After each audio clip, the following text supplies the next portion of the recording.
I think 13 months at this point. Too fucking long. I was gonna say, what's the feel? Right, I know it's been a long journey to get here. So what's the feel right now as you're just a couple days out? It almost doesn't feel real. This was also a super long camp, so it just felt like it was the never-ending story. It's just been an eternal camp. I think going through rehab and then jumping straight into a fight camp just made it feel like it's been 12 months of getting ready, because I had to relearn a lot of stuff, But I'm so excited to be here. I'm excited they put me on the main card. I feel like if I'd been on the main card last time, I would have gotten a bonus, but hopefully this time. Nice. How difficult was it getting back to this point, right? You said, obviously you go through surgery, but as you said, I've seen you say like you're having to relearn things along the way. So, how difficult was the preparation to get here?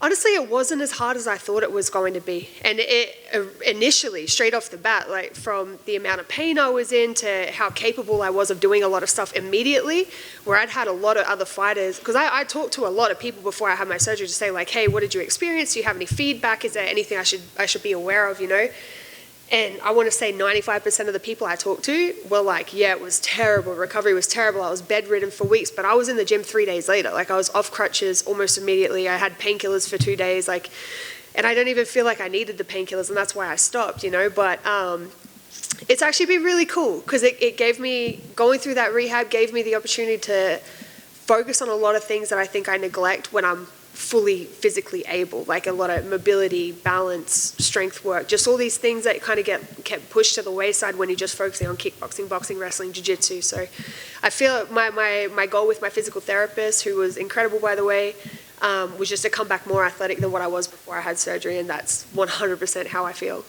So it sounds like it wasn't an awful experience, but I do wonder, because I think of you as a generally positive type person, but these stops and starts in the career and just having to has it been difficult mentally for you to just have all these long pauses? Oh yeah, I'm so fucking frustrated, dude. It's just because obviously I spent most of 2019 on the shelf, and then I got injured again in 2020, and it's just I'm just having these year and a half long blocks, and it sucks.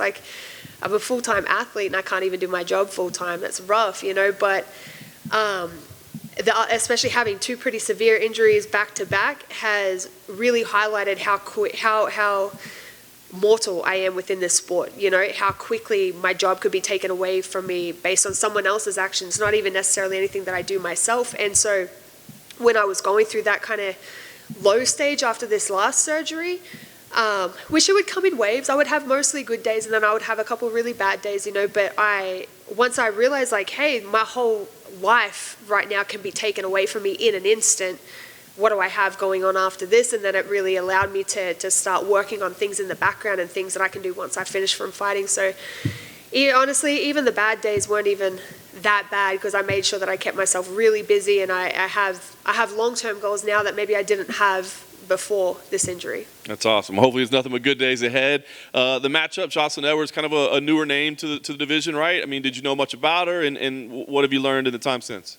Honestly, I'd never seen her until Mick, offered her to me. I feel like everyone who's in the UFC is here for a reason, So there's no one that I'm ever going to fight that I can look past or think is a joke or go oh yeah, this is an easy matchup. So I am excited to fight her. I feel like this is my third fight back at bantamweight. My first fight was Pani. I'd fought her before. I knew what she felt like. I knew how big she was. I knew how strong she was. And then I fought Sarah, who just dropped down to flyweight. And I feel like I'm a little baby bantamweight. I'm cool being smaller. I feel like she's my first foray into the larger bantamweight. So I'm really excited about that. She has height and reach on me, but the things I do well, I do really fucking well, So I am excited for this one. Nice. Your preparation for this one, CSA, AKA Team Alpha Not Male? AKA. No? Sorry, AKA. I love you guys, but CSA, Daniel Cormier's Wrestling Academy, his gym. Got it. Team Alpha Male. Raul Castillo Martial Arts in Half Moon Bay, and then where else was I? Oh, El Nino. So it's kind of interesting, right? To use that many facilities. That's not really, I would think, a traditional way of doing it. You think of people in camp. So why was that, and how do you think it benefits you? Honestly, I am a gypsy at heart. So even some days, I think Mondays and Wednesdays, I'm on the road for 5 hours going to different gyms, And I feel like just that travel, the commute really, really feeds to that part of me that feels like it needs to be on the road. So that part initially I love. And then I realize like I'm primarily a striker. My gym is the best striking gym in the country. Like, how do I fill in the gaps and make sure that I'm a complete MMA fighter? So who would I go for wrestling other than Daniel Cormier, And being with him has been game changing just because I get to do straight high school wrestling. It's not MMA wrestling, it's not cage work, like it's just straight wrestling. And I feel like that's something I haven't done ever in my life, I do a lot of MMA wrestling with my grappling coach Adam Piccolotti. Like I already have that, but it's just different. It's just different. I really think that being able to do each individual discipline is helping me overall as well. And then we're also lucky my gym has the connection with Team Alpha Male, so I learn from my coaches, and then I go to Alpha Male and try to put it into action with people who don't know my style, who don't drill with me, who don't train with me on a regular basis, and it's almost like a fight. It's almost like coming in against someone completely new and testing what I can do. So that's been incredible. And then Gilbert Melendez coaches at our gym twice a week now, and then I go out to his gym and work with my boxing coach and work with his wife Kerry. And I don't know, I'm very grateful to Coach Kieran for really opening all these doors for us, and for being so cool with his athletes just traveling. Like, he knows we don't want to go anywhere else, but he also knows the only way to grow as an athlete is to get as much different styles, different looks, different feedback as you can. And I really, just this camp, I feel like an improved fighter. That's awesome. Well, I know you want to go out there and show it. I guess give me the idea here. I mean, the goal is obviously to get in there and pick up a win, but I mean, is it like, I got to go make a statement and make up for lost time? I got to go get a bonus because some extra money, which should be nice right now. I mean, what's the goal in here other than just winning?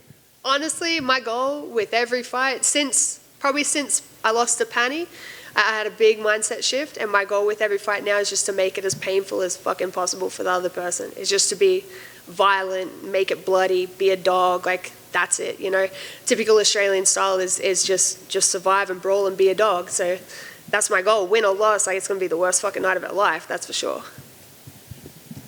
Just curious, I'm sure one of the benefits of training with Daniel Cormier isn't just like his wrestling ability, but also being able to pick the mind of someone who's done everything in this sport. What's it been like actually just working alongside, talking to a guy like Daniel?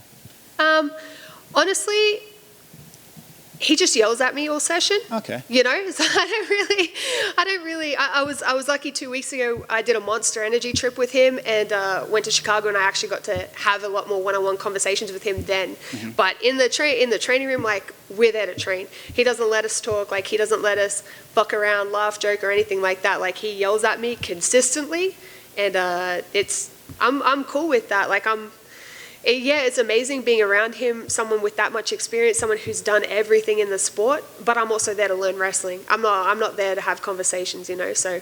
You guys can't have a chat afterwards? No, well, I teach at my gym, so I have to leave immediately because it's an hour drive back to CSA. So as soon as practice is done, like I've already got my shoes on and I'm gone. Yeah.